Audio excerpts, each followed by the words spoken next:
နေလို့ရှင်ပါစေ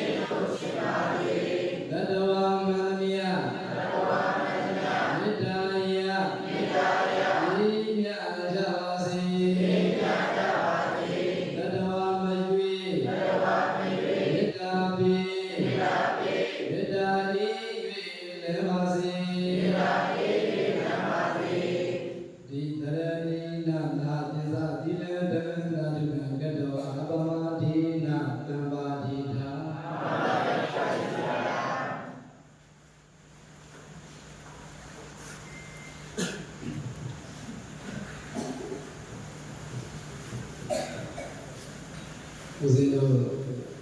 ပထမမှန်းလာတယ်ကတော့6နာရီပဲမှန်းလာတရားဝဲ9နာရီမှစအဲ့ဒါမြန်သောနေ့မှာအနန္တောအနန္တ၅ပါးကိုဥစ္စာဘုရားရှိခိုးကြတယ်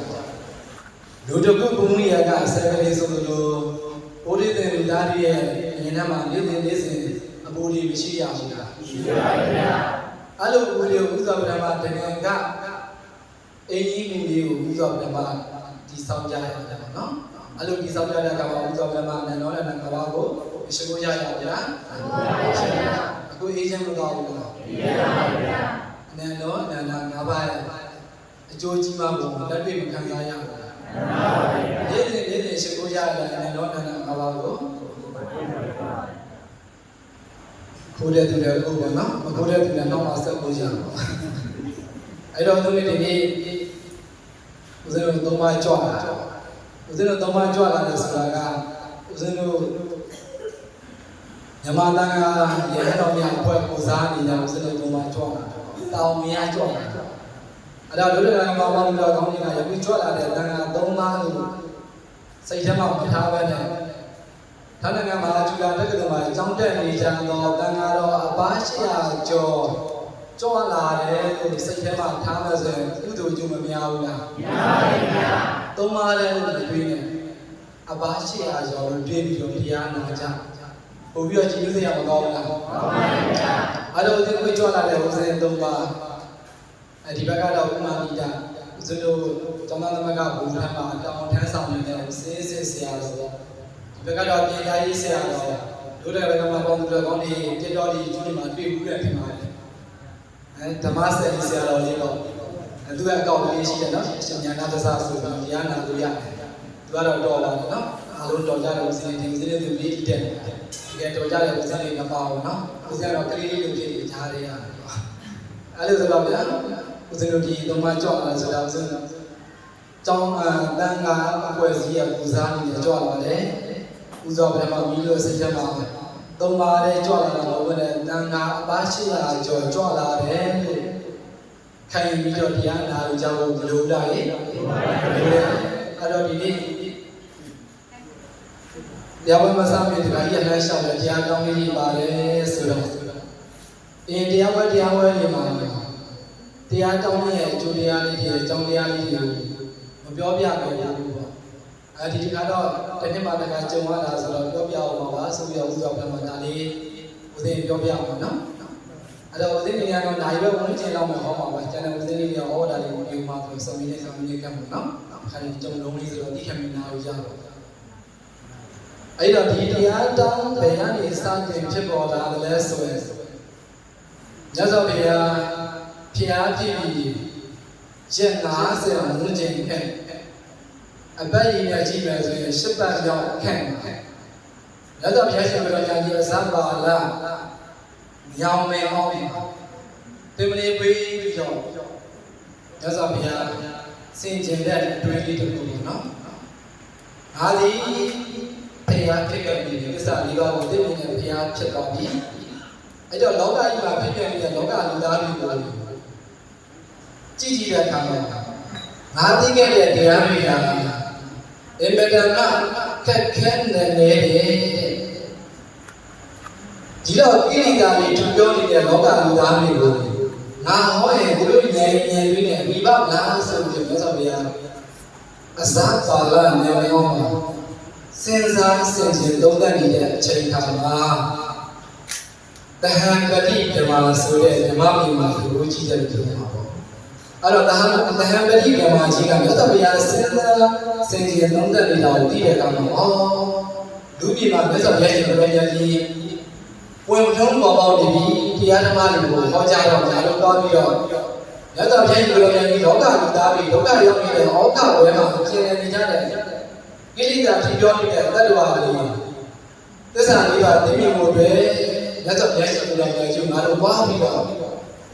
တရားဟောကိုရှောင်ထားမယ်ဆိုပြီးတော့တဟံပတိဓမ္မကြီးက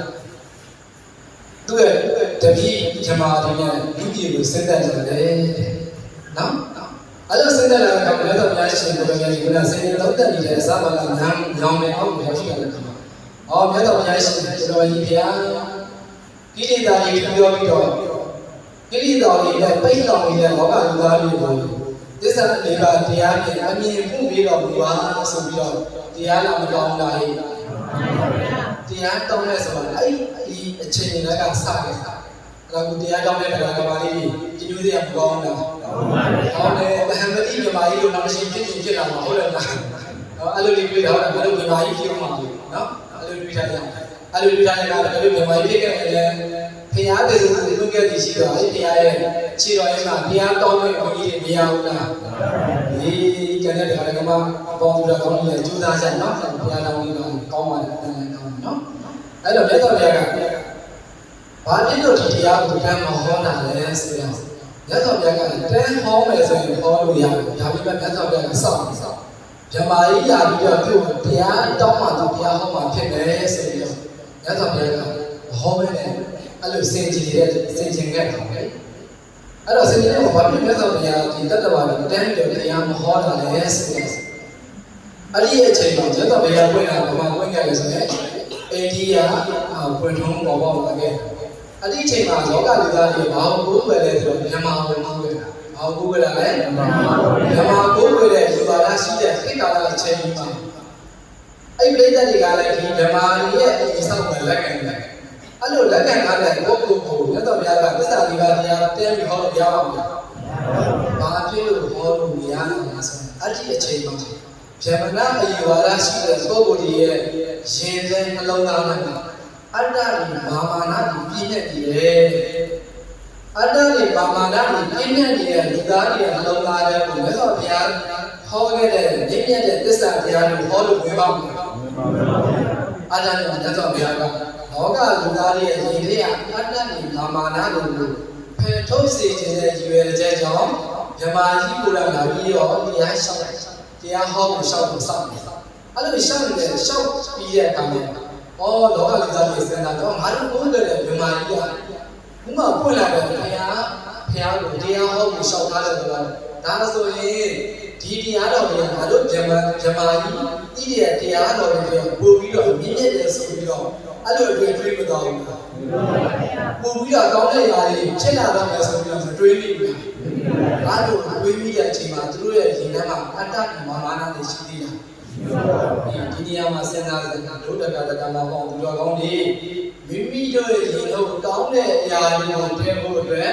မကောင်းတဲ့အရာတွေကိုမထိုးရဘူးဒီနေရာမှာဒါလေးကိုခံစားသိချင်တယ်နော်အဲ့တော့ဒီနေ့တရားတောင်းတာနဲ့ပတ်သက်ပြီးဖြစ်ပေါ်လာတဲ့အကြောင်းလေးနည်းနည်းလေးပြောပြတာဘုရားနေနော်အဲ့ဒါကိုတရားနာတဲ့အချိန်မှာဒုတကမှာဟောသူတော်ကောင်းတွေမိမိတို့ရင်ထဲမှာအတ္တတွေမာမာနတွေအခုတရားတွေခဏကျင်းထားဖို့လိုလားဘာနဲ့ကျင်းရလဲအနေတော့ငါကငါးပါးနဲ့အိမ်မထားဘူးလား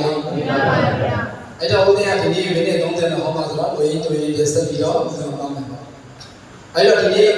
ကစုံလာပြီး sorry အာဇောလာပြီးအခါသမယမှာအာဇောလာပြီးဆိုတော့လာမီကြီးရပြည့်မနေလားပြည့်ချင်းနေလားအခုလိုလာပြီးညမှာလာပြီးဝင်ရလဲပြေးပြီးတော့လှပပြီးတော့အေးချမ်းနေတယ်ဒုလကမတရားမအပေါင်းသူတော်ကောင်းရဲ့စိတ်ထဲမှာကုသိုလ်စိတ်ကိုသိနေကြအဲ့ဒါကိုရှင်ကြည့်ရတယ်လာပြီးနှလုံးပွင့်နေတယ်လို့မခံစားဘူးတက်တယ်မရှိဘူးခံစားလို့ကောင်းတယ်ဒီမှာထွက်ကြည့်လို့ပြင်မှာနော်လာပြီးနှလုံးဖြစ်သွားပြီနော်အဲ့တော့မြတ်စွာဘုရားကအများကြီးကြားတယ်ဘာလို့လာပြီးဒီမှာအချက်အမြတ်ရှိတယ်ဆိုရင်တန်ဒီတော်တဲ့ဓမ္မစက်အချက်ပြပြီးရအာလုံးတော်တို့ကမှပေါင်းလို့ကောင်းနေတယ်ယဉ်ကျေးမိသားစုဖြစ်တဲ့အတွက်ကြောင့်အထူးတွေ့နေတဲ့အကျဉ်းကြီးကိုပြောတော့အဲ့တော့ဒီတန်ဒီတော်တဲ့ဓမ္မစက်ဆိုတဲ့အထက်မှာဘုရားအကြောင်းအရာတွေပြန်ကပ်ပြီးတော့ဘာလို့သင်္ကန်းအကြောင်းအရာတွေကပ်ပြီးပြောပြပါနော်အဲ့တော့မြတ်စွာဘုရားပြည်တန်ဒီလက်ပြည်ရနေလူပြည်မှာပြည်တန်ဒီနေရာတော့ပဲဆိုပြီးတော့လက်ပြည်ရမြတ်စွာဘုရားဟောတာကမတောင်းမှမလားရသော်ဗျာဒီပြေကိုစဉ်းသက်ပြီးတော့လောကလူသားတွေကိုတရားဟောတော်မူပါဆိုတော့ဖျားဖြစ်ဖို့မတောင်းနိုင်ဘူးတောင်းမှန်တဲ့အချိန်မှာမြတ်စွာဘုရားကသူတို့တောင်းမှတော့တန်းပြီးတော့လက်ခံတယ်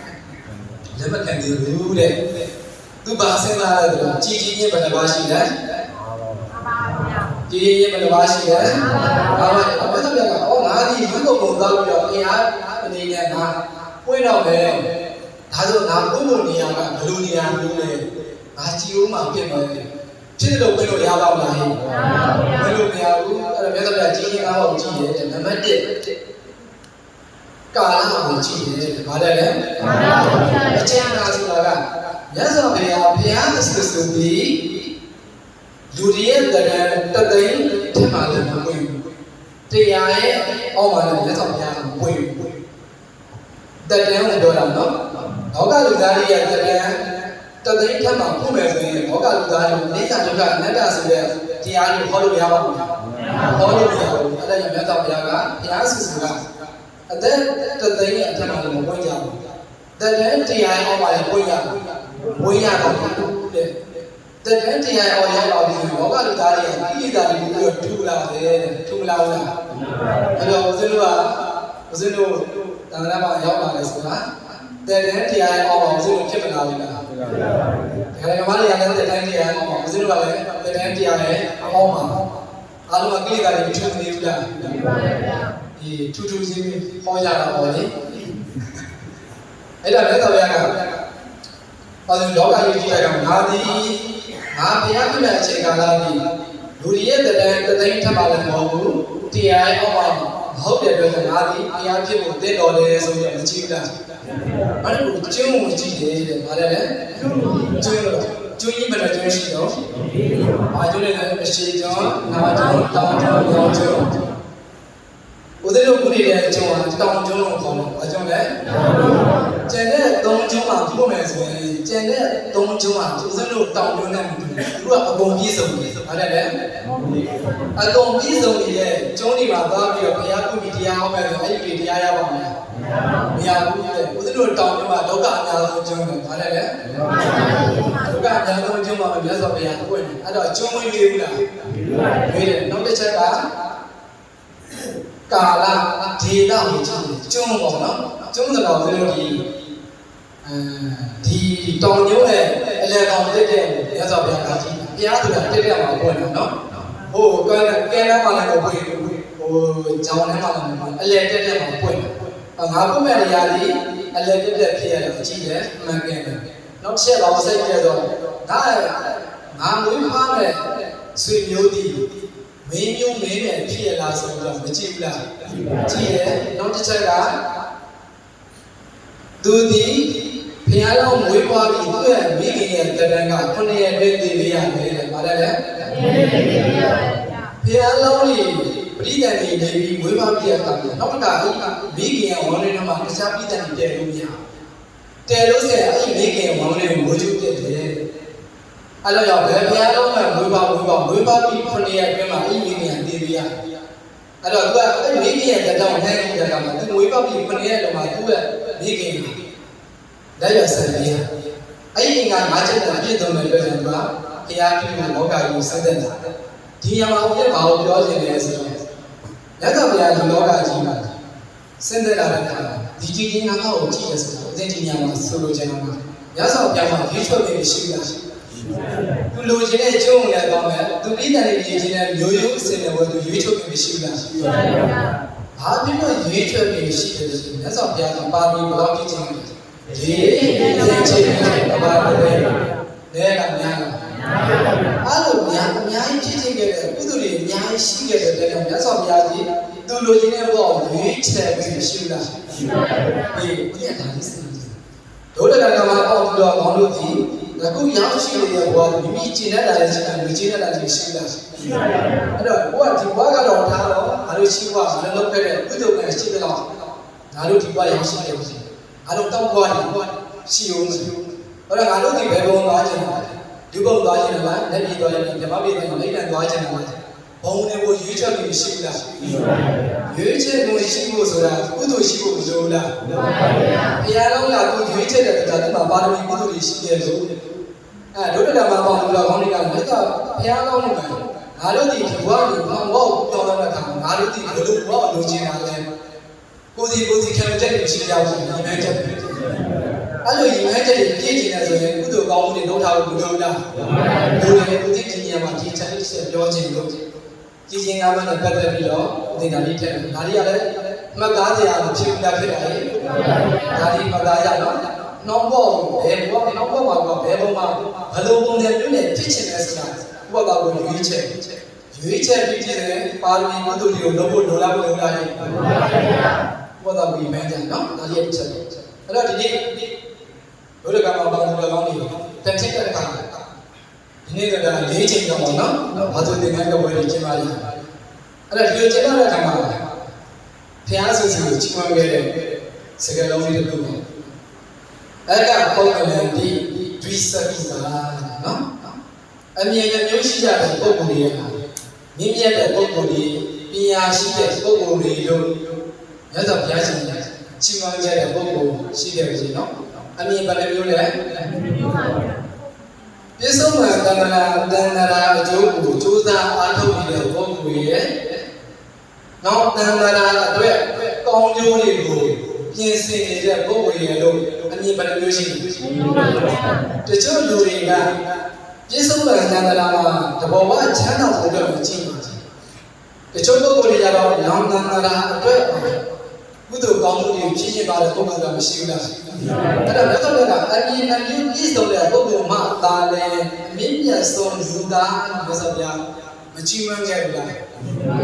အေးမြတ်စွာအဲ့တော့ဘုရားမှာပေါင်းလို့ကောင်းတွေကလည်းအမြင်နဲ့ပြည့်စုံတဲ့ပုဂ္ဂိုလ်တွေဖြစ်မနေကဒီနေ့ဖြစ်နေတယ်တဲ့နော်ပြစ္ဆုတ်ပံဘောပါလေကုသိုလ်ကောင်းမှုတွေကိုပြုမနေဘူးလားလောကီရဲ့အကျိုးတော်ဘုရားအကျိုးတွေပြုနေဘူးလားဒီကုသိုလ်တွေနဲ့ငါတို့ဘဝတန်ခါကျင်လည်ကြတဲ့အခါမှာဒီလိုလောကီကျိုးတော်ဘုရားအကျိုးတွေကိုဒီတဲ့ဘက်ကရရှိပါစေလို့ကြံပြီးတော့ဒီလိုကုသိုလ်ကောင်းမှုတွေလုပ်ကြတယ်အဲ့ဒါဘုရားမှာကောင်းလို့ကောင်းလို့မြတ်စွာဘုရားရဲ့ဟောကြားတော်မူခဲ့တဲ့အဲ့ကပုဂ္ဂလန်ကိုဒုစကုတ္တဆိုတဲ့အမြင်နဲ့မျိုးရှိတဲ့ပြည့်ရတဲ့ပုဂ္ဂိုလ်တွေဒီနေ့ဖြစ်နေကြပါလားပုဂ္ဂိုလ်ကိုမြတ်စွာဘုရားချီးမွမ်းတဲ့စကားလုံးတွေကလုံရင်းတိုးလေးနဲ့မထီဘူးလားဒါလေးကမှတ်သားစရာလေးနော်အဲ့တော့ဒါကတော့ဒီလိုလုံကြအကြောင်းလေးတွေဒီလည်းပြောနေကြတာအဲ့တော့ဒီဘာသာသင်္ကန်းပြတဲ့ဦးဇင်းတို့ဒီမှာအစုံသုံးတဲ့စတဲ့တန်ခါစီအဲ့တော့ဒီသင်္ကန်းတွေပြတဲ့အချိန်မှာဘုရားကသင်ပြောခဲ့တဲ့တန်ခါဘာရှိအောင်ဆိုတော့သင်္ကန်းတွေကဲနေတာဒီ၃ပါးကိုပြည့်နေတာမဟုတ်ဘူးဆိုပြီးတော့နှလုံးသွင်းရမယ်လို့ဦးဇင်းမပြောခဲ့ဘူးလားအဲ့တော့ဦးဇင်းတို့ဒီသင်္ကန်းပြတဲ့အချိန်မှာလည်းတန်ခါဘာရှိအောင်ဆိုတော့ပြည့်နေတယ်ဆိုပြီးတော့စိတ်လေးနဲ့ပြတ်ဖို့ရေးမကြည့်ကြဘူးအဲ့တော့ဘာလို့သင်္ကန်းဖြစ်ပေါ်လာတဲ့အကြောင်းတရားလေးတွေကတော့ကိုယ်စီရဲ့လက်နဲ့များတော့ပြကြမှာဗျာဦးဇင်းတွေလည်းဒါလေးကိုချုပ်ပြီးတော့ပြောပါမယ်အဲ့တော့ဒီမဲ့တော်ပြည့်နေတဲ့ထက်ကတော့ယဟန်တန်ကတော့ဒီကိုယ်စီဘာသာကြီးဆိုရင်ဒီလိုရဲ့တင်တော်လျှောက်ပဲမိလိုရဲ့မြို့မိမိရဲ့ရွာအတိအကျစသည်ဒီလိုဒေတာတွေမှာဖက်ပြီးဝါမဆိုကြဘူးလားဟုတ်ပါဗျာဘာလဲတော့ကျွန်တော်တို့ကမှာဘာလို့ကောင်းနေသင်ငယ်တွေပုံပြယူဆိုကြဘူးလားဟုတ်ပါဗျာမြတ်စွာဘုရားရှင်ထက်ကတော့မြတ်စွာဘုရားသင်ငယ်3နှစ်မှစာသင်ပြုပြတာကိုသင်ငယ်ဖတ်နေစမ်း3နှစ်ဘယ်နဲ့တယ်လဲ3နှစ်အဲ့တော့မြတ်စွာဘုရားရှင်ကသင်ငယ်3နှစ်မှပြုပြတဲ့ကောင်သင်ငယ်မရှာပါဘူးလားဟုတ်ပါဗျာအဲ့လိုရှာပါတဲ့အခါမှာအဲ့ဒီဒေတာမှာရှိတဲ့ဒေတာအသီးသီးမှာရှိကြတဲ့ရွာတွေကတော့လက်လူသားတွေဟောငါတို့ဒေတာငါတို့ရွာငါတို့မြို့မှာ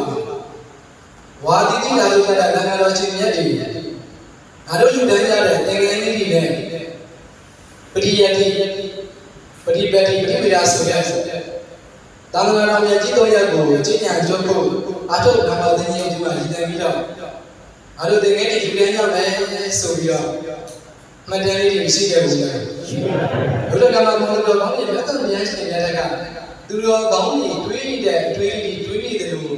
တွေးသိခြင်းနဲ့စံထားတဲ့ဦးဇင်းဒါလေးတွေကိုအတိတ်အကြောင်းလေးတွေတိတ်တိတ်ဦးဇင်းပြောပြမျက်စိနဲ့ပေါ်လာရင်အဲ့တော့မြတ်စွာဘုရားရှင်မြတ်ကဒကာဒကာမပေါင်းသူတော်ကောင်းကြီးမိမိတို့ရဲ့ဒီတော်လက်ရှိတော်တဲ့သံဃာတော်တွေဘာပဲမှာဝိခဏဆိုကြတဲ့အခါမှာသင်္ကန်းသုံးနှစ်ပဲဖြစ်တဲ့အတွက်ကြောင့်ဒီမွေးကသင်္ကန်းကြီးငါတို့လူတိုင်းရမယ်ငါတို့သင်္ကန်းလေးကိုဝတ်ပြီးတော့ရဟန်းတော်တွေဘယ်နှမကြည်ညိုတရားကောင်းမှာပဲဆိုပြီးတော့တွေးပြီးတော့တရားတရားကုသိုလ်တွေကိုဖြစ်ကြတယ်ဖြစ်ရတယ်မလူပါသိရတဲ့တွေးတဲ့အတွေ့အကြုံတစ်ခုကကုသိုလ်မဖြစ်ဘူးလားဒီလိုကမှပေါင်းလို့ပေါင်းနေတော့ငါတို့ဒီနေ့ပြုလုပ်ပြီးဒါမှလည်းလည်းဘာလို့သင်္ကန်းလှူမယ်ဆိုပြီးတော့တွေးနေတဲ့အတွေ့အကြုံကုသိုလ်မဖြစ်ဘူးလားစတတော်လေးတစ်ခုမှာဘုရားလောင်းကသူ့ရဲ့ဘဝအကြောင်းလေးတွေတူတူလေးတစ်ခုပြောတာပဲရှိပါတယ်။ဘုရားလောင်းဖြစ်တဲ့ လေကမားဖြစ်တဲ့အချိန်လုံးမှာတဲ့ငါလေထဲမှာလှုပ်လှုပ်နေတဲ့အချိန်မှာလေထဲကိုရဟန်းတန်ဃာတော်ကြီးဆုံးခံကြွလာတယ်နော်အဲ့လိုကြွလာတဲ့အချိန်မှာသူကလေထုံနေတဲ့အတွက်ကြောင့်လေထဲမှာရှိနေတဲ့အတွက်ကြောင့်လူတရားလူတွေထဲမှာရှိပါဘူးအဲ့လိုမြတ်စွာဘုရားဘာပြောလဲတန်ဃာတော်ကြီးကြွလာတန်ဃာတော်ကြီးကလူတရားမရှိဘူးမြတ်စွာဘုရားကြီးကိုတော်မြတ်ကြီးဒီရတန်ဃာတော်မရှိတဲ့ကြီးတဲ့ကောင်းကင်မှာကြွနေတယ်ဆိုပြီးမမြင်ရဘူးအဲ့လိုမြင်နေချိန်မှာသူကအတွေးလေးတွေနော်လူတရားမရှိပါဘူးအဲ့ဒါဘယ်လိုတွေးလဲတချို့နေရာအတီးကြီးတွေစပါးတီးတွေတီးမိနေတာဘာလို့ဆိုရင်ဒီအတီးကြီးတွေသွားပြီးသူ့ပြီးတော့သူ့ရမှာပဲဆိုပြီးတော့ဒါပေမဲ့အဲ့ဒီနေရာသူ့ရဲ့လေဟုတ်ပါဘူးသူ့ရဲ့ဘုံကိုသူသားယူစဉ်ခုံးမမြောက်ဘူးလားအဲ့တော့ဒါဆိုတဲ့ကစိတ်နဲ့ယူမယ်ဆိုပြီးတော့တရားတော်ရွေးခဲ့ဘူးလေဒါဆိုတဲ့စိတ်နဲ့တူနေမတက်ရဲ့လုံးချီဒီတော့ငါဒီစကားတွေကိုကောင်းကင်မှာကြွနေတဲ့ဘုရားယဟန်တော်ဘုရားယဟန်တော်တွေကတူပါကြီးခုလေထဲကထက်သွားကြတဲ့နိုင်ငံတော်ရှင်မြတ်တွေကိုလည်းဒီလေထဲကစားလို့ရတဲ့အဒီနယ်ဒီစပယ်နယ်တွေကိုငါလူတန်းပါလိမ့်ဆိုပြီးတော့စိတ်နဲ့ဘလူတန်းနဲ့ဘူးလားအဲ့ဒီတန်းခဲ့တဲ့အကျိုးအောင်တော့ဘဝဆက်ဆက်မှာဒီအစားတောင်းတဲ့ပတ်သက်ပြီးတော့မပြည့်စုံတယ်လားအဲ့လိုအတွေးလေးတွေးတာနဲ့ဘဝပေါင်းများစွာချမ်းသာဒုက္ခတွေရရှိတယ်ဆိုပြီးမြတ်စွာဘုရားကတော့တဲ့ဖျားလောက်တော့မှတွေးမိတဲ့အတွေးလေးတစ်ခုကိုမျှဝေမခဲ့ဘူးလားဒီဒုက္ခမှာတော့သူတော်ကောင်းနေတယ်မှာငါပြိဋ္ဌာန်ကဒီရတယ်ဆိုပေမဲ့ဒီတနေ့ပြောလာမဲ့ဝါဆိုနောက်တစ်နေ့ရောက်တဲ့ချိန်မှာတော့ငါဒီလာမဲ့နေ့လူအောင်မဲ့လူမဲ့လို့တွေးနေတဲ့စိတ်ကြီးကုသိုလ်ပဲဖြစ်ဘူးလားလူပြည့်နေတဲ့မုန်းတာတွေဖျားလောက်ကအဲ့ကြောင့်ရတယ်ထက်ပြောပါဘူးအဲ့ဒါဒုက္ခမှာပေါ့သူတော်ကောင်းနေအဲ့စိတ်ကြီးတွေးတယ်နော်ငါဒီလာမဲ့နေ့ဝါဆိုရင်ငါလူမဲ့လို့ဆိုအတွေးမျိုးမတွေးနိုင်ဘူးတွေးတယ်နော်အဲ့တော့ဒီရွာသူရွာသားတွေကလည်းစဉ်းစားတော့ငါတို့ရောက်မရှိတော့တဲ့သံဃာရှင်များတွေသင်္ကန်းပြည့်ပြည့်စုံစုံနဲ့မြတ်စွာဘုရားသာသနာတော်ကြီးကိုကျင့်ကြံကြုံအားထုတ်ကြပါမယ်ဆိုပြီးတော့ဘာသူသင်္ကန်းတွေဘယ်လိုတိုင်းကြမလဲအဲ့ဒီချင်းအားစပြီးတော့ဘာသူသင်္ကန်းတွေအစစ်အစစ်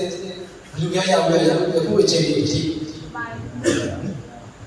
အဲ့တော့ဒီနေ့တာရကမှုချုပ်နေတဲ့ဆက်ပြီးပြောမယ်ဆိုဝိသကဆိုတဲ့အကြောင်းပါကြီးအားလုံးသိရနော်ဦးသိတော်ကြီးတို့ရဲ့အကြောင်းလေးတွေနဲ့သူ့ရဲ့အကြောင်းအရာတွေဦးသိလည်းပြဝေကြည့်တာလေးအဲ့တော့မြတ်စွာဘုရားကဒီတောင်တိပြည်မှာအရင်တော်နေတဲ့အချိန်မှာရှင်သာရိပုတ္တရာဥဆောင်တဲ့ယဟန်တော်900နော်တောင်တိပြည်ကြွလာတဲ့ကောင်ဝိသကပြေးပြီးတော့ရှင်သာရိပုတ္တရာဥဆောင်တဲ့တန်ခါရရှင်သူမြတ်အပါ900ငါတို့မျိုးရောက်ရှိလာပြီငါတို့ကြောင့်ပြည့်ပြီးတော့ငါတို့အိမ်ကိုပြည့်ပြီးတော့ငါတို့ငယ်ငယ်လေးပြည့်နေဆိုပြီးတော့ရွေးချက်မရှိလိုက်အဲ့လိုရှိတဲ့ကောင်ကသူ့ရဲ့ဘေးနားမှာလက်ထောက်ဖြစ်တဲ့မန်နေဂျာကဘာသာညာဖြစ်တဲ့အခါကျတော့သူ့ကိုသွားပြီးတော့စုံစမ်းမပြခိုင်းတော့ငါတို့ငယ်ငယ်ကပို့တယ်တော့ရပြည့်တဲ့အခါမှာရဟန်းတော်ကြီးအချင်းမှာအဲ့ဒီနေ့မှာရွာတယ်တော့ကျုံလေးကျုံမှာတန်လေးထဲရွာတယ်ဘိုးတဲ့ဘာလဲလဲကျုံလေးကျုံမှာတန်လေးထဲရွာတယ်အဲ့ဒီဘိုးကြီးအမတန်မှရှားပါတယ်တဲ့နော်အဲ့တော့ရဟန်းတော်ကြီးကယနေ့ဒီကျုံလေးကျုံမှာထူရွာတဲ့ဘိုးဖြစ်တဲ့တရားအမတန်မှရှားပါကြမို့ပဲငါတို့ရည်ထွက်ချိုးကြဖို့သင်္ကန်းဘယ်နဲ့ပဲရှိတယ်ဘယ်နဲ့ပဲရှိတော့ရဟန်းတော်ကြီးကအကုန်လုံးချုပ်ပြီးရည်မချိုးခဲ့ရဘူးအကုန်လုံးရည်ချိုးပြီးထွက်ကြတဲ့ကောင်ကတန်ခါတော်လေးရှင်မြတ်ရဲ့ခန္ဓာကိုယ်ကသင်္ကန်းရှိပါမရှိအဲ့လိုချိုးနေတဲ့အချိန်မှာဟိုဝိတာကံနဲ့မန်နေဂျာဖြစ်တဲ့ပုဂ္ဂိုလ်ကဘာသာရေးဖြစ်တဲ့အတွက်ကြောင့်ဝိတာကံဆိုတဲ့အကြောင်းမှရေဒီလိုပုဂ္ဂိုလ်တွေဘာလို့ပြည့်ပြီးတော့ဒီလိုတိတ်ချိုးပြီးဘာလို့ပြည့်ပြီးတော့သင်္ကန်းရှိပါမယ်ဆိုတော့ပြည့်ရပြီးတော့ပြန်မတော်ဘူးလားအဲ့လိုအချိန်တွေကိုရောက်တယ်အဲ့လိုအချိန်တွေကိုဝိတာကံရဲ့အကြောင်းမှရေနားမလဲဘူးနားတယ်ကွာဒါတွေကရဟန်းစစ်စစ်ဆိုတာသိအဲ့လိုတဲ့ဒါတွေတဲ့နောက်တစ်ခါတော့ပြန်ပြင်ဆိုရင်မသိဘူးလားပြီးတော့နောက်တစ်ခါတော့ပြန်တော့ရဟန်းတော်ကြီးရေချိုးပြီးတော့မိတို့ရဲ့သင်္ကန်းလေးကိုပြန်ဝတ်ပြီးတော့ကိုစီအကြောင်းထဲမှာတရားအထုတ်နေကြတယ်ကြည်ညိုတယ်မကောင်းပါဘူး။ဩငါတို့တော့ပြင်နေဆိုရင်ဒီဟန်တော်လေးတွေကသာသနာ့လုပ်ကိုလုပ်နေကြပါလားဆိုပြီးတော့ဒါတရားလေးတွေပြုလုပ်မရဘူးလား။ဘုရားကမမောင်းလို့ကောင်းဒီသင်္ကန်းလေးမလုပ်ဘူးလား။အတွေးထဲမှာဒီတက္ကသိုလ်မှာတက်နေကြတဲ့ဟန်တန်ခါတော်လေးတွေငါတို့လုပ်တဲ့သင်္ကန်းလေးတွေငါတို့ပြန်ကြတဲ့ပညာရေးဉာဏ်ပညာရေးပူဇော်ဝတ္ထုလေးတွေနဲ့ကျမ်းကျမ်းမာမာချမ်းချမ်းသာသာနဲ့ပရိယတ်ပြည့်ပတ်ဆိုတဲ့ပညာရက်တွေကို ချင်းချင်းတန်တာလွယ်လွယ်ကူကူဖြင့်တ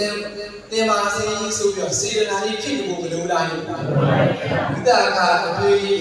ကြုံဒုတရကမအပေါင်းပြီးတော့ကောင်းတဲ့စေတမှာမတွေးစေချင်တယ်တွေးစေချင်တယ်သူတော်ကောင်းတာသူတော်ကောင်းလို့မျိုးတွေးတယ်ဟုတ်တယ်မလားအဲ့တော့ဒီလိုအခမ်းအနားတွေအောင်မြင်နေတဲ့ပြီးမြောက်သွားတဲ့ဆိုတာဝိသကအစရှိတဲ့သူတော်ကောင်းတွေတွေးတဲ့အတွေ့အကြုံတွေဖြစ်နေကြတယ်ပုဂ္ဂိုလ်ကိုလည်းကောင်းစရာဖြစ်အောင်တွေးတတ်ဖို့ရည်ကြီးတယ်အဲ့လိုပြောကြပါမယ်မြတ်စွာဘုရားကအဲ့ဒီအကြောင်းအရာတွေပတ်သက်ပြီးမြတ်စွာဘုရားရှင်ကရှစ်စုတောင်းတယ်တဲ့ဘယ်လိုဆိုလဲအဲ့လိုအခြေအနေကိုမြင်တွေ့သွားတဲ့အခါမှာမြတ်စွာဘုရားရှင်ကဆုရှိခုတောင်းတယ်တဲ့ဓမ္မတက်ကမြတ်စွာဘုရားရဲ့ဘုရားပြီးတော်ဒီမြတ်စွာဘုရားရှင်က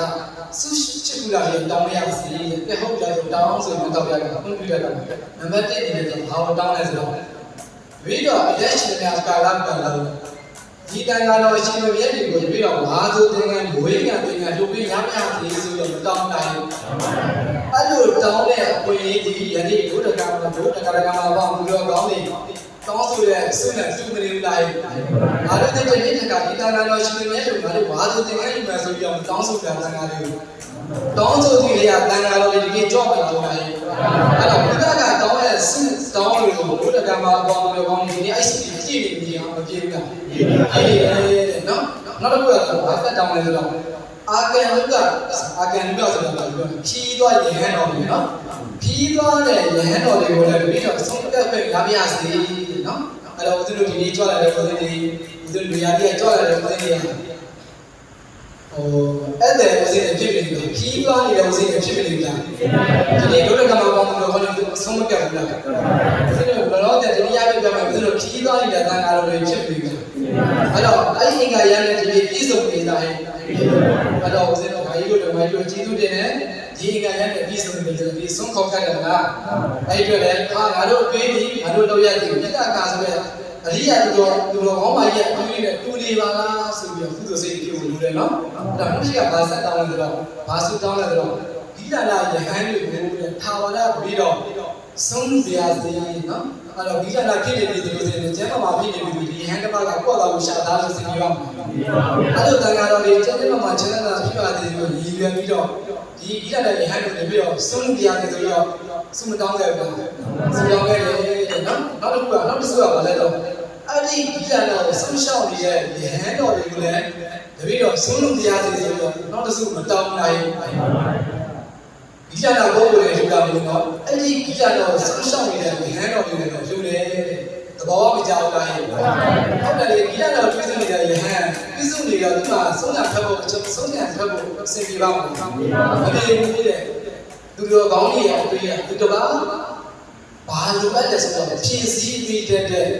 ပေးဆက်သူတော်နှလုံးသားနဲ့ပြည့်စုံတဲ့စိတ်ဓာတ်ရှိတဲ့ပုဂ္ဂိုလ်တွေနော်အဲ့တော့ဝိသကာရဲ့စိတ်ဓာတ်တွေလည်းစင်ဖြစ်ပြီးပွဲရဝန္တာတရားမကောင်းတာရဲ့အဲ့တော့လူသူဆောင်းထက်ပြီးတောင်းတယ်ဒီတပည့်တော်တို့ဦးစိတ်တို့ဒီတန်ဃာတော်မျိုးတဲ့စေပစ္စည်းထာဝရအပြည့်အပြည့်မရစီဘာပစ္စည်းလဲစေပစ္စည်းတွေပြည့်အပြည့်မရစီတဲ့နော်နောက်တစ်ချက်ကတော့ဒီဘေကုဏီမာတွေပေါ့ဘယ်လိုဖြစ်ရှင်တဲ့ကဘေကုဏီမာဆိုတာဖြစ်ရှင်တဲ့ကဒီမိမတွေရတယ်ရဟန်းဝိလို့ရတယ်အဲ့လိုဝိတ္တကမှာဦးစိတ်တို့ကတင်ကောင်းလိုက်တာလို့ပြောအဲ့လိုဝိတ္တကမှာတို့ဒီချိုးတဲ့အခါမှာဘာညာပေါ့လေခုနရဟန်းတော်တွေချိုးရတယ်ပေါ့အဲ့လိုချိုးရတဲ့အခါမှာအမျိုးသားဆိုပြီးကြည့်ကောင်းစင်နဲ့တော်သေးတယ်အမျိုးသမီးကြတော့အတော်မူတာပြီးချိုးတဲ့အခါမှာသိတော့ပါဘူးလားသိပါဘူးအဲ့တော့ဝိတ္တကဆိုတဲ့အကြောင်းမှရောဘေကုဏီမာရေချိုးတဲ့အခါမှာဒီတိုင်းသင်္ကန်းကြီးချိုးနေတယ်ဘုံတော်လုံးကြီးချိုးနေတယ်သိတော့ပါလားသူတို့အတွက်ဆိုရင်ရေနန်းတစ်ပတ်လူပြားစီဆိုပြီးမြတ်စွာဘုရားရှင်မတောင်းဆိုပါဘူးအဲ့တော့မြတ်စွာဘုရားရှင်ကတောင်းတော်ဆုရှင်မျိုးသည်ယနေ့ဒုဒကမပေါင်းသူတို့ကောင်းနေရဲ့ရေနန်းလုံးသားတော့ပြုလုပ်ခဲ့တဲ့လောက်ရတရားအရိယာသူတော်ကောင်းပါရေးဖြစ်တဲ့ဝိသကာရဲ့စိတ်တဲ့တူနေလားအဲ့ဒီအတွေ့အကြုံကိုဉာဏ်မှာခဏတွေးနေမယ်ဆိုကုသိုလ်တွေဖြစ်နေတာရဲ့အဲ့တော့မြတ်စွာဘုရားကဆက်ပြောတယ်ဝိသကာမင်းဘာဖြစ်လို့ဒီဆုရှိမှုကိုတောင်းရမလဲဆိုတော့ဝိသကာပြန်ပြီးတဲ့အတွေ့အကြုံနော်ဘုရားတပည့်တော်ကြီးဒီအတွေ့အကြုံကိုတွေး ပေးတဲ့ဆိုတာကဒီစုရှိမှုကိုတပည့်တော်ဖြည့်ဆည်းရစေတဲ့တပည့်တော်ရဲ့မြင်တဲ့လောကထဲမှာကုသိုလ်ပီတိတွေဖြစ်တယ်ကိုယ်ချမ်းသာခြင်းစိတ်ချမ်းသာခြင်းဆိုတဲ့ပတ္တိတရားတွေပြည့်စုံတယ်အဲ့လိုပီတိပတ္တိဒုက္ခဆိုတဲ့ကိုယ်ကျမ်းမာခြင်းစိတ်ချမ်းသာခြင်းကိုယ်ငြိမ်ခြင်းစိတ်ငြိမ်ခြင်းဆိုတဲ့ကုသိုလ်တရားတွေပြည့်စုံနေတယ်အဲ့တော့ဘုရားကမှတော့ကောင်းနေနေတယ်မှာလည်းကုသိုလ်ကောင်းမှုတွေကိုပြုလုပ်ပြတဲ့အခါမှာမိမိတို့ရင်ထဲမှာကာယပတ္တိစိတ်ဓာတ်ပတ္တိဆိုတဲ့ကိုယ်ကျမ်းမာခြင်းစိတ်ချမ်းသာခြင်းကိုယ်ငြိမ်ခြင်းစိတ်ငြိမ်ခြင်းဆိုတဲ့ကုသိုလ်တရားတွေပေါင်းနေကြတာဟဲ့အဲ့တော့ဝိတ္တကာတတိရှောင်းအဲ့လိုပီတိပတ္တိဒုက္ခဆိုတဲ့ဝန္တာတရားလေးတွေညီနှမှာပေးဥသွားပြီဆိုရင်တပည့်တော်ဒီမဲ့တင်ရှင်ပါကိုချင်းဖို့တဲ့ဒီပြမေတ္တာမှာဘယ်လိုလဲအားရှိပါလဲအဲ့တော့မဲ့တင်ရှင်ပါကြောင်းပြောတဲ့ကံမှာအဲ့တော့ဘုရားကပြန်ပြီးထောက်ခံနေတယ်ဒါပြောဟုတ်တယ်ဝိသကပြောတဲ့စကားလုံးပေါ့မြတ်စွာဘုရားဟုတ်တယ်မိမိရဲ့ဒီစိတ်မှန်ပြန်လာတယ်မိမိတို့ဒီမဲ့တင်ရှင်သားဆိုကျင့်ဖို့ဆိုတာကမိမိတို့ရင်ထဲမှာပီတိပတ္တိဒုက္ခဆိုတဲ့ကိုယ်ငြိမ်ခြင်းစိတ်ငြိမ်ခြင်းဆိုတဲ့ကုသိုလ်တရားတွေပြည့်စုံနေမှသာလေမဲ့တင်ရှင်သားကိုကျင့်လို့ရတယ်ဘာသာတရားမကောင်းလားရောအဲ့တော့မဲ့တင်ရှင်မှာနံပါတ်1တမန်သိတိဘာလဲလဲတမန်သိတိမမကန်ကန်မြင်ထရတယ်တဲ့ဘာလဲလဲမမကန်ကန်မြင်ထရပါတယ်ဒါကြီးတို့တရားကြီးချက်ပြီးတော့ရင်ဦးဇင်းတို့အချိန်ကြာသွားလို့လုံရင်းတွေးဆက်ပြောပါမယ်နော်ဘယ်ရာလည်းဖြစ်ဖြစ်လောကီမှာပဲဖြစ်ဖြစ်လောကုတ္တရာမှာပဲဖြစ်ဖြစ်မိမိလုံးသမျှအလုပ်ဒီမိမိကြည့်သမျှအရာအလုံးဒီမှန်ကန်တဲ့အမြင်ရှိဖို့မလိုလားမှန်ပါဗျာမြင်တဲ့အရာမှန်သမျှအမြဲတမ်းမှန်ကန်နေလို့တော့ဒါပေမဲ့ကိုကြည့်တဲ့အရာမှန်သမျှမှန်ကန်နေလို့ရေးကြည့်တယ်တဲ့သမာဓိနံပါတ်1အချက်ရကြတော့နံပါတ်2သမာဓိသမာသင်္ကပ္ပဘာလဲလဲနံပါတ်1ကမမကန်ကန်တွေးတတ်ဘူးလေလူတွေဘာလဲလဲမမကန်ကန်မြင်တတ်ဖို့ဆိုတာမမကန်ကန်တွေးတတ်ဖို့ရေးကြည့်လိုက်ဘယ်နှချက်ပြီးသွားပြီတော့တမာဒိဋ္ဌိတမာသင်္ကပ္ပတမာဝါစာတမာဝါစာကောင်းကောင်းတွေးမယ်ဒီလိုလေတမာဝါစာစကားကောင်းကောင်းပြောတယ်ဘာလဲလဲအေးမရှိအဖက်မရှိအေးမဲ့အဖက်မရဆိုတဲ့စကားလုံးကြီးနဲ့ပြောနေတယ်ဆိုရင်မဲ့ကျင်ဆိုတဲ့လမ်းကြောင်းကိုရောက်ပါမလားအဲ့ဒါဆိုတော့မမကန်ကန်မြင်ပါမမကန်ကန်မြင်လို့ဆိုရင်မမကန်ကန်တွေးတတ်တဲ့အတွေးပေါ်ရဲ့ပညာရှိဖို့ရေးကြည့်အဲ့လိုမမကန်ကန်တွေးတတ်မှာမိမိရဲ့ထွက်လာတဲ့စကားလုံးတွေမမကန်ကန်မရှိလားအဲ့လိုရှိရတဲ့အခါမှာတမာဝါစာပြောကံမှာကံမှာပြမမကန်ကန်နဲ့မမကန်ကန်တွေးတယ်မမကန်ကန်ပြောလာတဲ့ပုံကသူလုံးသမျှလုံးမှန်များပြီးတယ်မှန်ကန်တဲ့လုံးတွေအကျိုးရှိတဲ့လုံးတွေလုံးတွေရှင်းလာရင်တဲ့ဒီတစ်စင်းမြတ်စွာဘုရားပြောတဲ့စကားလုံးတွေတိတ်တယ်မှုရှိနေကြရဲ့အဲ့တော့တမန်တိတမန်တကတမန်တမန်ဝါဆုံးနေတဲ့တမန်ဝါယမဘာလဲလဲဟုတ်တယ်ကောင်းကောင်းလုပ်တယ်ဒါပေမဲ့တမန်ဝါယမချိုးသားမှုမရှိတဲ့အောင်နေမလားအဲ့တော့မြတ်စွာဘုရားဆက်ပြောတယ်ဟုတ်တယ်တမန်ကံမန္တမကောင်းကောင်းလုပ်တယ်ဒါပေမဲ့ချိုးသားမှုရေးပြီးလာရင်အဲ့ဒီဆက်ပြီးတော့တမန်ဝါယမပြီးတော့တမန်တတိတယ်ဘာလဲလဲမင်းကျိုးတော့ကျိုးစားနေတယ်တတိတော့ရှိဖို့နေတယ်ဘာလဲလဲတတိဘာကျိုးတော့ကျိုးစားနေတယ်စင်ငယ်တော်လို့တို့ဖြစ်စီတယ်ဟုတ်တယ်ငါတောင်လုံးနေတယ်တတိတော့ထားမှာဒါလို့ဆိုလို့လုံးလို့မရဘူးတတိလည်းတော့လုံးတဲ့အလုံးမများဘူးလောကီယုတ်ဖြစ်လောကုတ္တရာယုတ်ဖြစ်အကျိုးမယုံတာဟဲ့ဒီဘယ်ရာမဖြစ်တဲ့တတိရှိရလုံးပါတဲ့နော်နောက်တစ်ချက်တမာတတိတမာသမာဓိဘာလဲလဲဘာသာချက်အဲ့လိုတတိရတဲ့အခါမှာတမာသမာဓိစိတ်ရဲ့ဆွမ်းအားရဲ့ရရှိပါမယ်ဘာလဲလဲစိတ်ရဲ့ဆွမ်းအားဘယ်လုံးဖြစ်ဖြစ်စိတ်ရဲ့ဆွမ်းအားဆိုတာမလိုဘူးလားလောကီဘက်ကကြည့်ငါဒီဗန္ဒနိမြောက်တဲ့အခါမှာငါဒီဘယ်လိုပဲချမ်းသာအောင်နေတဲ့လူတယောက်ပြည့်တူတာလောကီဘက်ကကြည့်မယ်ဆိုငါဒီဗန္ဒနိမြောက်မှာငါဒီအောင်နေတဲ့ပုဂ္ဂိုလ်ပြရလို့ လောကုတ္တရာကကြည့်မယ်ဆိုငါဒီဘယ်ရွယ်မှာငါဒီတရားဓမ္မတွေကိုကောင်းကောင်းကျင့်ကြံအားထုတ်နိုင်တဲ့ပုဂ္ဂိုလ်ဖြစ်ကျိုးသားမယ်ဆိုတဲ့စိတ်ဆွမ်းအားတွေအရေးကြီးလာတယ်။အဲဒါတမာတိအားကောင်းလာပြီဆိုရင်စိတ်ရဲ့ပါဝါတွေကတရားအားကောင်းတာ။တမာတိအားကောင်းလာပြီဆိုရင်ဒီစိတ်ရဲ့ပါဝါတွေအားကြီးလာပြီဆိုရင်ဘာမဆို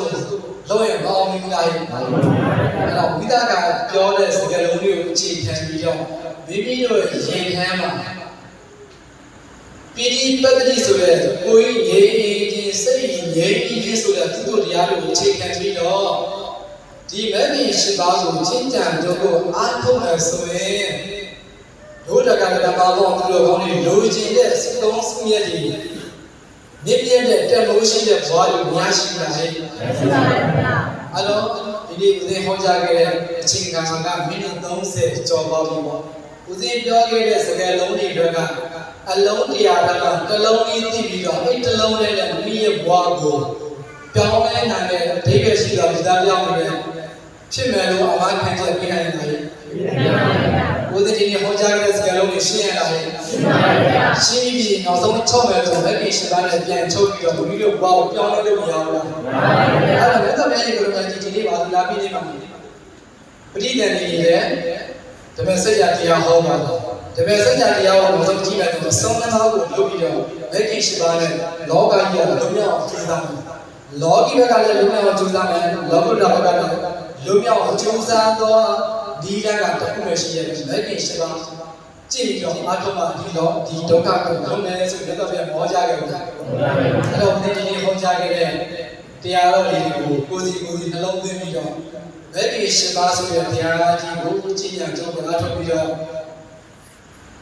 လောကီရဲ့ကျိုးလောကုတ္တရာအကျိုးကိုအောင်မြင်နိုင်ကြသော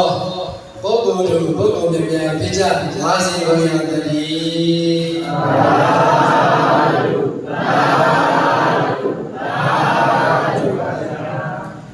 ဧတိလတောသယေဝမန္တလိဒနာတနိဒေဝိတောမေလူရကေတောအာရောဂေနသုခေနသံဣဒလောကေနောနနာတောမြတ်ချိကံဧတိဘလောသသဘူရှိသောအနုဘောဖြင့်ကြီးမားကြကုန်သောယေပြမအခြင်းလက်ကောင်းလက်မြတ်လက်ပြမကောင်းသူတော်ကောင်းတို့သည်အဋ္ဌိတေတိရှိကြပါလေကုန်၏ယေဒေဝတို့တို့ရှိသောအနုဘောဖြင့်ကြီးမားကြကုန်သောထိုလက်ကောင်းလက်မြတ်လက်ပြမကောင်းသူတော်ကောင်းတို့သည်တော်မေတရားချက်ကြီးစိတ်ကောင်းဝိညာဉ်ဖြစ်ရကုန်တော်သည်တရားဓမ္မကောင်းသူတော်ကောင်းတို့တော်အာရောဂိနာကကုသကြောင့်ပြန်ယောဂတို့မရှိစေခြင်းဖြင့်၎င်းဒုက္ခိနာကကိုစိတ်နှံပြန်ကျမ်းမာချမ်းသာခြင်းဖြင့်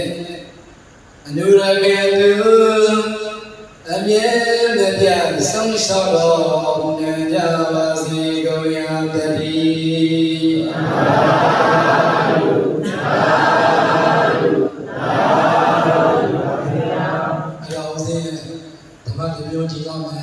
။ကျင့်တဲ့အာရမလေးပြောနေမှာနော်။အဲ့တော့ဦးဇင်းတို့ဒီကျင့်တဲ့ဦးဇင်းလေးကလည်းပဲအခါလေးကြုံလုံးလေးဆိုတော့ဩဝါဒလေးဒီ5မိနစ်10မိနစ်တိုင်းပြေးဦးမှာဆိုတော့ထင်ကြပါလားနော်။ဟုတ်ပါဗျာ။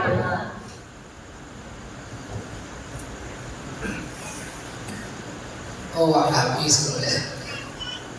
လည်းနေဘူးနော်။အားလေးစတယ်။ကိုတို့ဦးဇင်းတို့တရားနာမှာဘောင်းတော်အောင်လို့ဒီကိုဒီမှာလည်းကိုမိဓမ္မနိုင်ငံကိုမှာပြေရုံပြေရုံသာသမီတွေဒီကုံဘောဓမတွေဆုတ်ပါပြီးဒီကိုဘာလောက်လာကြတယ်လောက်လာကြတယ်ဒီမှာလောက်လာကြတဲ့အချိန်မှာဘယ်ရည်ရွယ်ချက်တွေလာလောက်ကြတယ်ဘဝကိုလေအစပြေကြလို့ချမ်းသာကြလို့ဒီဘဝကြလို့ဒီလိုရည်ရွယ်ချက်တွေနဲ့လုံလာလုပ်ကြတယ်နော်။မှန်ပါဗျာ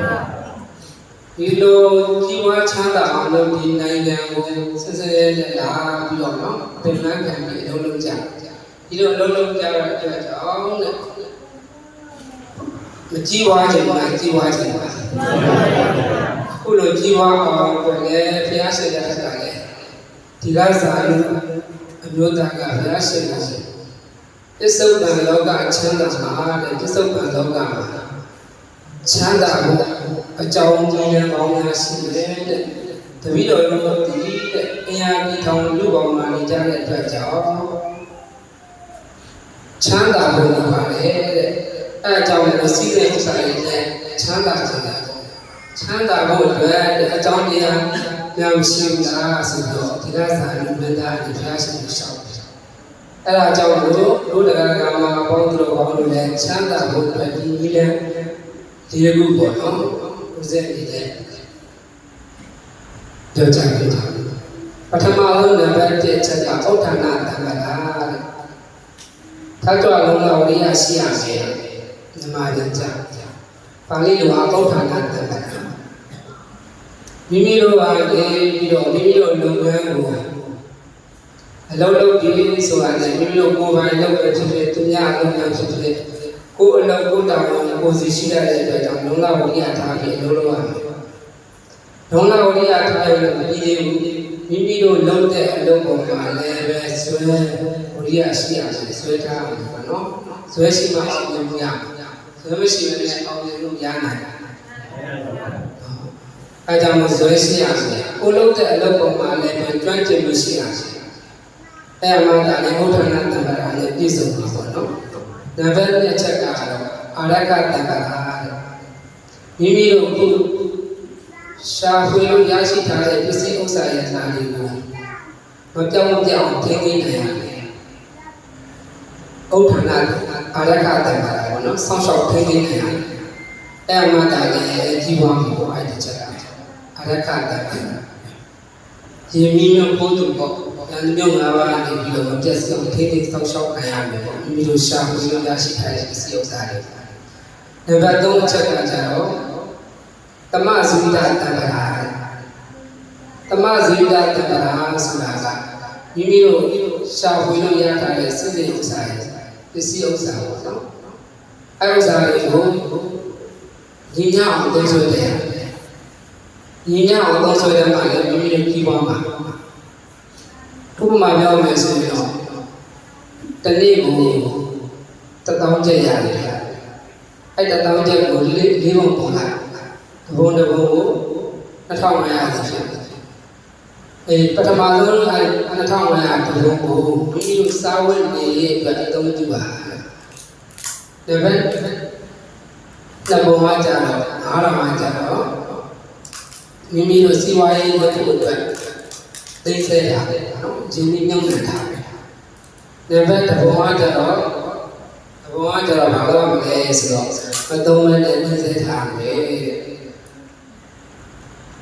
နံပါတ်နှစ်ဘုံကကြတော့မိမိတို့အရင်ကြီးပြုလုပ်တာနံပါတ်2500ကျတော့ဘာလို့မလဲဆိုတော့မသုံးမဲ့သိစေထားဒီဘုံပို့ပြီးတော့အဲ့လိုဖွဲ့ပြီးတော့ဘုံဝင်ထွက်ဝင်ကိုညအောင်သုံးဆွဲနေအဲ့အမှလည်းကြီးပွားချမ်းသာတာနော်တချို့ဆိုရင်1000ရတော့2000 3000သုံးလို့မရဘူးအဲ့ဒါဆိုကြီးပွားနိုင်ဝင်ထွက်ဝင်ကိုညအောင်သုံးဆွဲနေရတယ်သုံးဆွဲနိုင်မှာမိမိတို့ညီမချင်းဖြစ်တဲ့ကြီးပွားကြောင်းကြီးပွားနောက်နံပါတ်4အချက်ကပလျာဏမိတ်တတန်ခါရမိတ်ဆွေကောင်းရှိရတယ်မိတ်ဆွေကောင်းဆိုဘယ်လိုလဲဆိုတော့မိမိရဲ့စီးပွားရေးလုပ်နေတဲ့အချိန်မှာစီးပွားရေးတိုးတက်ဖို့အတွက်ဘယ်လိုတွေလုပ်ရမလဲဆိုတော့ဒီလမ်းကောင်းတွေပေးရအောင်မိတ်ဆွေစီပေါ့နော်။လျာဏမိတ်တတန်ခါရအဝိဇ္ဇာကုသိုလ်ကောင်းမှုလုပ်တဲ့အချိန်မှာတိုက်တွန်းတဲ့လူဟာမိတ်ဆွေကောင်းပဲ။အဲ့အချက်လေးချက်ကိုပထမဥဒ္ဒါရတန်ခါရမိမိရဲ့အလုပ်ငန်းပေါ်မှာလုံးဝဝိရိယရှိတယ်လို့ပြောရမယ်။နံပါတ်2ကအာရကတံခါရမိမိတို့ရှာဖွေလို့ရရှိလာတဲ့ပစ္စည်းဥစ္စာတွေကိုထိန်းသိမ်းဆောင်ရှောက်နိုင်ရမယ်။နံပါတ်3ကတမဇိတတံခါရဝင်ထုတ်ဝင်ကိုညီမျှအောင်သုံးဆွဲနိုင်ရမယ်။နံပါတ်4ချက်ရတော့တရားနာမိတ်တတံခါရမိတ်ဆွေပေါင်းကိုဝင်ရမယ်နော်။ ဝိသေအဲ့အမှတာလည်းဒီဘဝချမ်းသာမှာတဲ့လောကကြီးအဲ့ဒီနဲ့ပြည့်စုံနေဆိုရင်ဒီဘဝချမ်းသာဖို့ဟာဒီကံမှုစားပဲစားဒီဘဝကြောင့်လည်းကြောင့်၄ပါးတော့ပြောပြီးဥစေပြီးတော့ဒီဘဝကြောင့်၄ပါးနဲ့ပြည့်စုံပြီးတော့လုံးလိုက်ပြီးဒီဘဝချမ်းသာတယ်ဒါပေမဲ့ပစ္စည်းကြောင့်ကြာလည်းရှိတယ်တတိယကြောင့်လည်း၄ပါးရှိတယ်ပထမဆုံးကပစ္စည်းကြောင့်ကြာ၄ပါးကကြာအဲ့ဒီလိုကြာအပြောပန်းလိုက်ကျူးလို့လာမလို့အပြောပန်းမရလိုက်စားမြို့သားဖြစ်စီမြို့သမီးဖြစ်စီကာမဂုဏ်အာယုအမှာအပြန်ပြောပါတာပေါ့နော်အဲ့ဒီတော့ကြာနံပါတ်2ကကြတော့အခါတော့တာဒေါင်းဝစားနေတော့တာဒေါင်းဝစားတော့ပြည့်စည်နိုင်တယ်ပြည့်စည်နိုင်တယ်နော်အဲ့ပြည့်စည်ခြင်းအပြောပန်းမလိုက်စားနဲ့ဒေါင်းဝစားနေမလုံးနဲ့ဒေါင်းဝစားဆိုတာအကုန်လုံးပါပြရပါတော့အလုံးသုံးလုံးအစအင်းကြီးဒေါင်းဝစားနေမလုံးနဲ့နောက်ပြီးကြတော့ဒီကတော့ချက်ကကြတော့ပါလေဆိုတော့တေလုံးတာအရက်တေတာပြည့်စုံပါအသုံးဆွဲတယ်သုံးဆွဲရင်မိမိတို့ရှာထားတဲ့စီအားကုံပါပဲအကြည့်ဝါနိုင်နော်နံပါတ်၄ကတော့ပပမိတ်တာမကောင်းတဲ့မိတ်ဆွေရုံးစီနဲ့မကောင်းတဲ့တယ်ပါဠိကပပမိတ်တာမကောင်းတဲ့မိတ်ဆွေဒီလိုမိတ်ဆွေရုံးနဲ့ကိုယ့်ရဲ့ကြည်ဝါကြောင့်တိုးတက်ကြောင်းလမ်းကြောင်းတွေကိုချက်စီးတဲ့ပုဂ္ဂိုလ်ပေါ့ကုသိုလ်ကောင်းမှုလုပ်ရင်လည်းကုသိုလ်ကောင်းမှုပဲမပါဘဲနဲ့အကုသိုလ်ဘက်ကိုပဲတိုက်တွန်းတဲ့ပုဂ္ဂိုလ်တွေကပါပမိတ်တာအိစီရုံအဲ့ချက်လေးချက်ကိုရှောင်းအောင်အဲ့ချက်လေးချက်ရှောင်းနေမှတိုင်မိမိတို့နဲ့ပြောတဲ့ဒီဘဝကြောင့်တရား၄ပါးနဲ့အောင်မြင်မှာပေါ့နော်အဲ့ပစ္စုပန်လောကမှာပထမဆုံးချက်ကဒီဘဝကြောင့်တရား၄ပါးပြောတယ်နံပါတ်2ကကျတော့ပစ္စုပန်ကြောင့်တရား၄ပါးကိုပြောတယ်ပစ္စုပန်တမန်ချမ်းသာကိုပြောဆိုရင်၄ပါးရှိတယ်တရတံ္ဍာတရားဒီလမ်းနဲ့ပြည့်စုံပြီတရတံ္ဍာယုံကြည်မှုတရားတရားယုံကြည်ရမယ်ဆိုတာဘုရားတရားတရားရနာတဲ့၃ပါးကိုယုံကြည်ခြင်းနဲ့ပုဂ္ဂိုလ်တရားရတယ်နော်တရတံ္ဍာနံပါတ်2ကသီလတံ္ဍာသီလတံ္ဍာဆိုတာကသီလပြည့်စုံပါဦးဇင်းတို့ဘုရားဘာသာဓမ္မလူမျိုးများတော့ဖြစ်ရတော့၅ပါးသီလကိုလည်းစောင့်ကြရတာလေအဲ၅ပါးသီလကိုအကျိုးမပေါက်အောင်အာဟုပစုလဲရအောင်နော်ဝတ်ထားတယ်လို့ပဲ၅ပါးသီလကိုလည်းစောင့်ကြရမယ်တဲ့သီလတံ္ဍာတရာတံ္ဍာသီလတံ္ဍာစာဂတံ္ဍာစာဂတံ္ဍာဆိုတာစွန့်ကြဲပြီးတဲ့လူများတာကိုစာဂတံ္ဍာလို့ခေါ်တယ်အဲစာဂတံ္ဍာနဲ့ပြည့်စုံတဲ့ပုဂ္ဂိုလ်လည်းဖြစ်ရမယ်တဲ့ပစ္စုပန်တမလုံးမှာနောင်တန်တရာမှာជីវခြင်းစာဂတံ္ဍာနဲ့ပညာတံ္ဍာနံပါတ်၄ချက်ကနော်ပညာတံ္ဍာဆိုတာကတော့အကောင်းအဆိုးအကြောင်းအကျိုးတွေကိုသိရတယ်နော်ဒီဥစ္စာလည်းမကောင်းတယ်ဒီဥစ္စာလည်းမကောင်းဘူးနောက်ပြီးကြတော့မိမိတို့ခန္ဓာကိုယ်မှာလည်းယုတ်တရားနဲ့တရားတွေအကြောင်းတွေသိရတယ်ပညာတံ္ဍာအဲ့ဒီဘာနဲ့ပြည့်စုံတဲ့တရာတံ္ဍာသီလတံ္ဍာစာဂတံ္ဍာပညာတံ္ဍာဆိုတဲ့တံ္ဍာတရားဒီဘာနဲ့ပြည့်စုံမယ်ဆိုရင်နောက်တစ်မျိုးလောကပါချမ်းသာမယ်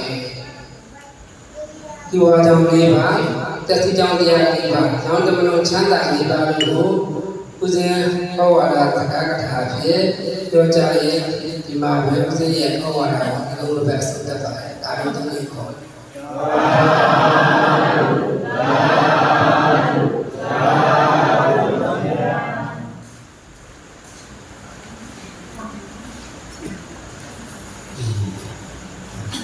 လက်ကြောက်လည်းမလွဲကြစရာဟုတ်ဦးစင်းလက်ကြောက်ဘုရားကလည်းလက်ကြောက်ထပ်တာအောင်လေနောက်တစ်ပါးအချိန်ရောက်တဲ့ဆက်တော့9နာရီ10နာရီထိုးလို့တော့9နာရီ50မိနစ်ဒီလိုထားနေဒီတိုင်းနဲ့ဒီပြန်ဖို့တော့ကြရဲဆိုတော့ဒီညောင်းလည်းတော့ကြတယ်နော်ဒီတိုင်းကြဆောင်ကြာရီလို့ပြောပါရှေ့ဆက်တော့ဒီနေ့ပြောပြီးတော့ဆုံးသွားပြီဆိုတော့ဦးဇင်းတို့လည်းပြန်လာနေတယ်ပဲပြန်ပြီးဆိုတော့အလုံးလုံးတဲ့ကတော့ဘာလို့နှစ်ချက်ပေါ့အဲ့ဒါချက်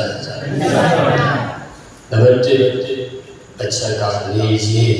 ဘယ်ချက်ပါလဲဒါပေမဲ့နှစ်ချက်ကကြတော့ဒီနော်နေကြတဲ့ကြတဲ့တေချာတေချာရဲ့ကြတော့အခုနေကြတာဒီရှင်နဲ့နေလည်းမရအောင်ဘောအောင်ကြိုးစားချက်တန်းအဲ့တော့လည်းနေရှိနေရင်မှာ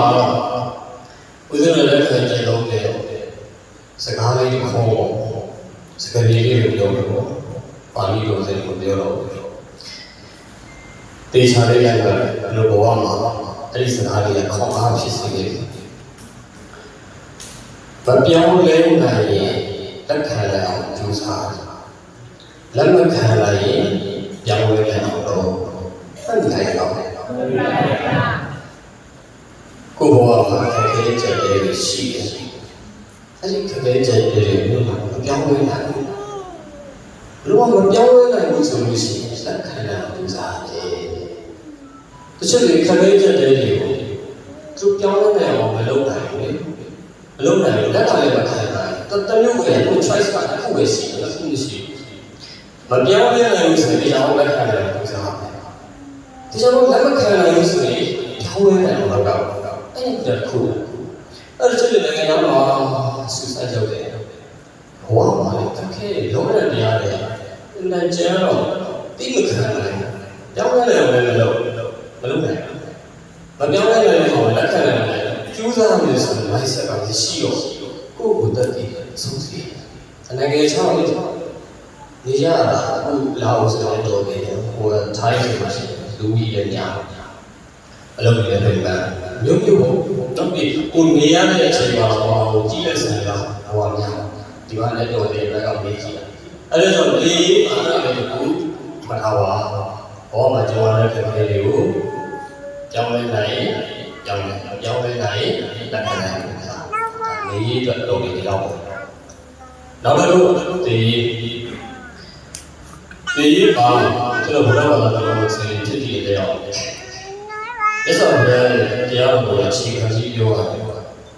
လက်ဆောင်ပဲတရားတော်ကိုချက်လိုက်ကျွန်တော်တော့ပေါင်း8000နဲ့ပတ်သက်ရှိတယ်ရှိတယ်အဲ့ဒါကိုလည်းလည်းချုပ်လိုက်လို့ဆိုရင်ဒီကဲမာရရှိလားရှိတယ်အဲ့ဒါကိုချုပ်ပြီးလို့ဆိုရင်ဒီကတော့အဲ့ဒါထပ်ချုပ်လို့ရှိရင်တော့တတိတလုံးမရဘူးလားပြောစားအဲ့ဒါလည်းလည်းဘုရားပြောသွားတယ်ဆုံးမစကားလေးကိုရှိတယ်ဒီကတော့အားလုံးကိုခြုံငုံပြီးရတာတဘာဘာဘာတာအဲ့ဒါလည်းကုသလတုပ္ပတ္တတာသစိတ်တပရိယောတတ္တဣတံဘုဒ္ဓနာပါတ္တဘုရားကပြောတဲ့စကားမျိုးနာခဲ့ကြားခဲ့ဒါပေမဲ့တဘာဘာဘာတာအခရဏတဘာဘာဘာတာလုံးစုံအကုပါဒမြောက်အခရဏမပြုလေကျွန်တော်သူပဲမကောင်းတဲ့မလို့လေမကောင်းတဲ့မလို့ပါလေဘုရားပါလုံးတော့သူကြည့်ကြတော့လိုက်စားရှိတယ်ဒါပေမဲ့ချက်မကောင်းတဲ့မလို့ရလုံးနေအားလုံးဘုရားပါကြောင်းယူအောင်ဆိုတည်ရတယ်မကောင်းခင်ဘာလို့ပါလဲဆောင်းလို့တော့ဒါလည်းတက်တော့လည်းကုသလတုပါဒတာ